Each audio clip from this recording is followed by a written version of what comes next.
உலகிலேயே ஒரு அதிசயமான புண்ணிய பூமி தமிழ்நாடாகும். எந்த காலத்திற்கு என்ன தேவையோ அதை மக்களுக்கு வழங்க இறைவனே ஒரு ஞானியை அனுப்பி வைப்பார். அந்த வரிசையில் வந்தவர்தான் வள்ளலார் என்று அனைவராலும் போற்றப்படும் ராமலிங்க சுவாமி. 1823 ஆண்டு அக்டோபர் 5ஆம் தேதி கடலூர் அருகே மருதூர் கிராமத்தில் வள்ளலார் அவதரித்தார். ராமையா பிள்ளை சின்னம்மையார் தம்பதியருக்கு திருமகனாக பிறந்த அவருக்கு பெற்றோர் ராமலிங்கம் என்று பெயர் வைத்தனர். கருவிலேயே திருவுடைய ராமலிங்கத்திற்கு சிறு வயதிலேயே திருவற்றியூர் வடிவுடையம்மன் நேரில் வந்து உணவூட்டிய அதிசயம் நடந்தது.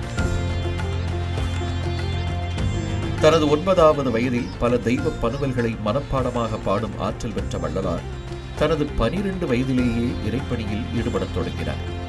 அன்றைய காலகட்டத்தில் சென்னையில் பெரும் புலவராக விளங்கிய தொழுவூர் வேலாயுதனார் வள்ளலாரின் மாணவரானார் என்பதே வள்ளலாரின் பெருமையைச் சொல்லும்.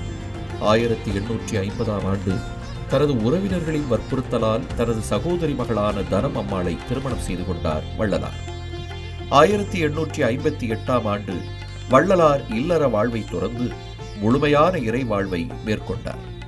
தல யாத்திரையாக கிளம்பியவர் வடலூர் அருகே உள்ள கருங்குழி கிராமத்தில் மணியக்காரர் இல்லத்தில் வந்து தங்கினார்.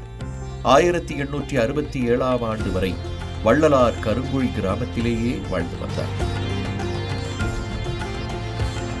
1867ஆம் ஆண்டு மே மாதம் 23ஆம் நாள் சமரச சுத்த சன்மார்க்க சத்திய தர்மசாலையை தொடங்கினார். அன்று வள்ளலார் திருக்கரத்தால் ஏற்றப்பட்ட அடுப்பு இன்று வரை அணையாமல் தொடர்ந்து எரிந்து வருகிறது. வடலூர் வள்ளலார் தெய்வ நிலையம் என்பது அவர் உருவாக்கிய ஞான சபை, தர்மசாலை, ஜோதியாய் மறைந்த சித்தி வளாகம் ஆகியவற்றை உள்ளடக்கியதாகும். வள்ளலார் தான் கண்ட சுத்த சன்மார்க்கத்திற்கு தனி பெயர், தனி கொள்கை, தனி கொடி, தனி இடம் ஏற்படுத்தி அவற்றுக்கு திருமந்திரம், சபை, சாலை, வழிபாட்டு விதிகள், கட்டளைகள், நூல்கள், உரைகள், பாடல்கள் முதலியவற்றை வழங்கியுள்ளார். வள்ளலார் வடலூரில் ஏற்படுத்திய சத்திய ஞான சபையில் தம் கைப்பட ஒரு திருவிளக்கை ஏற்றி அதற்கு முன்பாக 5 அடி உயரமுள்ள ஒரு கண்ணாடியையும் அமைத்தார்.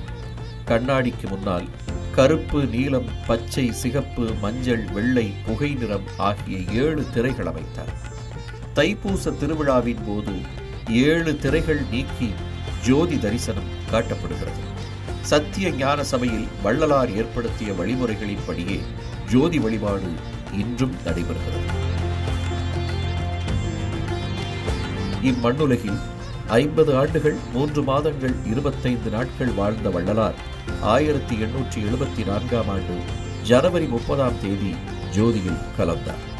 உயிர்களை பசியிலிருந்து காப்பதும், பிணியிலிருந்து விடுவிப்பதும், இயலாதோரை பேணிக் காப்பதும் இறை தொண்டு என்று ஆன்மீக வாழ்வுக்கு புது இலக்கணம் படைத்த வள்ளலாரை போற்றுவோம்.